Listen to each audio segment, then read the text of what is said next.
Yo, Wakenya wenzangu, kuna hii mambo inaendelea in the country that's very concerning. Ya kwanza na la muhimu ni kwamba Kenya is a democracy, and in any democracy it's very important and very critical that we embrace divergent opinions and political affiliations and ways of doing things. And we've made huge strides as a country in achieving that. Now, I will speak as a Raila Amolo Odinga adherent. Those of us who follow Raila Amolo Odinga and those of us who followed his political journey up to now, we've learned so much from the man.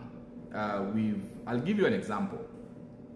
In the year 2007, when Raila Amolo Odinga overwhelmingly won the election, overwhelmingly, he had majority parliament, he won. We went to bed only to wake up the following day that Kibaki had not only stolen that victory, but that Kibaki had sworn himself at night.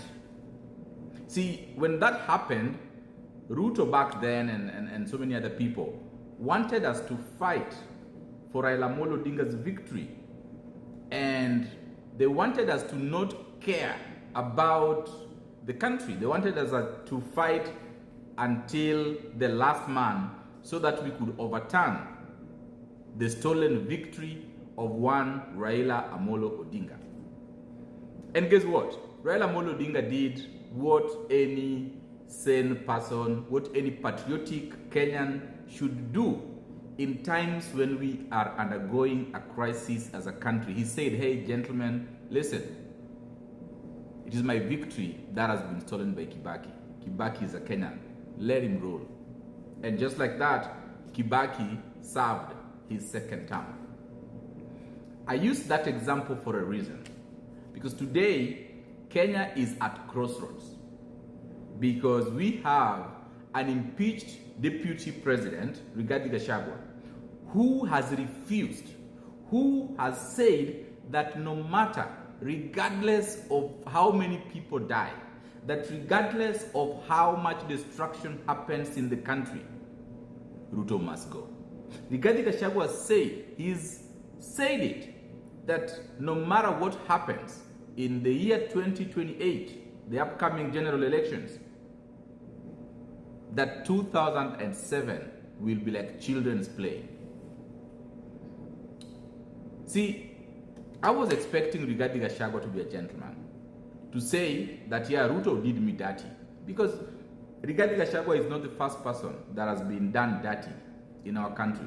In fact, Rigathi Gachagua should be so thankful that he is alive, because if Ruto was a bad person, if Ruto was Moi, if Ruto was Kibaki, if Ruto was Uhuru Kenyatta, Rigathi Gachagua would have been assassinated.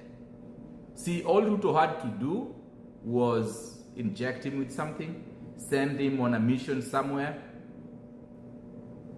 air accident, a helicopter crash. There's so many things that Ruto could have done to make sure that he finishes Rigathi Gachagua completely. But it is only under William Ruto that we are seeing a sober and a sane government that is not quick to resort to political assassinations. So with that said, what Rigathi Gachagua is doing to the country today is very, very dangerous. And I know some of you now might be celebrating because you are on the streets. You believe that you have the superiority of numbers, which is not true. Kenya has 42 tribes. 42.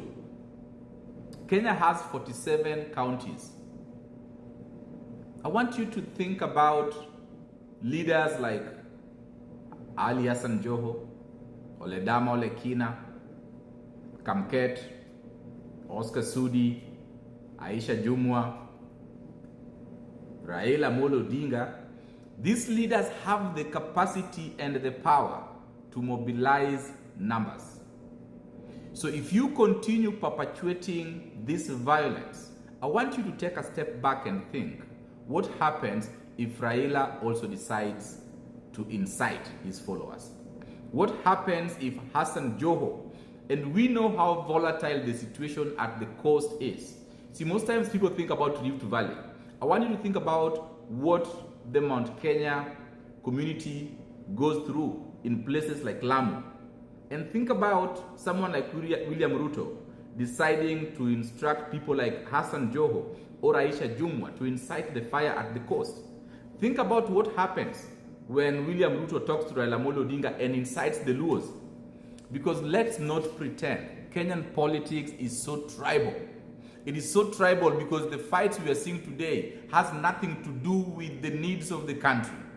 Because you listen to these agitators and there's no strong issue that they stand for. All they're saying is Ruto must go. So I want you to think about those tribal affiliations, and if these other leaders decided to fight back, we will have no country. And that's why I came here today, very humble, to make a plea to you, my fellow Kenyans, to stop this incitement. That today you could be on the streets celebrating, thinking you are strong, thinking you are, you've overrun the police, but you do not realize what happens when the president of the country and his friends in the region, see, you might just be looking at William Ruto as the president of Kenya, but I want you to know that William Ruto has very good relationship with the president of Tanzania, a very good relationship with the president of Ethiopia, a very good relationship with the president of Uganda, a very good relationship with the president of South Sudan. And I want you to think for a minute, what if William Ruto decided to say enough is enough, I'm fed up, I am going to wage a war against the Kikuyu community? Nobody wins. Nobody wins. Nobody wins. And I've always been very careful, and I've always said that in the Republic of Kenya, no tribe should ever feel that they are superior than other tribes. No tribe should ever feel that we've been in power for so long, and so therefore the opinion of other tribes do not matter. Because I want to tell you, I want to leave you with a very bitter lesson that we saw in Ethiopia. When the Prime Minister of Ethiopia, Abiy Mohammed, came into power, the Tigray, who had been in power for so long, just like the Kikuyus have been in power for so long, thought that they could challenge the government of Abiy. They decided that they were not going to participate in the election. They decided that they were going to create anarchy because they had weapons, they had money, they had a lot of influence in the diaspora, they had people, allies, including in the United States. And so they thought, like, oh, we can start anarchy and we can remove Abiy. Who is he? Abiy is a nobody. The same arrogance we see our brother Rigathi Gachagua exhibiting. Guess what happened in Ethiopia? A massacre. Millions of people died in that conflict, and the Tigray lost. So to my Kikuyu brothers and sisters, be very, very careful what you wish for.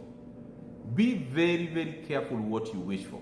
By the way, for your information, we Luos, we are very quiet now. We don't really care because we have suffered the full brunt of government oppression, including 3 governments that were led by you Kikuyus. What do you think is going to happen if a war erupts? Which side do you think we are going to take? Because you guys are calling for a tribal war. This is no longer about the country Kenya. Rigathi Gachagua has made it very clear that he's making tribal affiliations. He's not interested in uniting the country. What do you think happens if we start a tribal war? And as I leave you with this, today the world is this close to a world war. Do not be lied to think that if Kenya erupts today, that if this violence gets out of hand today, that Americans are coming to your rescue, that the British are coming to your rescue, that the Israelis are coming to your rescue. You continue on this path of violence, fellow Kenyans. You refuse to see sense and come together and call a stop to this madness. I can assure you that you will have nowhere to run to. See, Kenyans, we've never seen refugees. We just had a little test in 2007. I can assure you, you continue on this path, you will be refugees. You will be running to Tanzania and Uganda for refuge.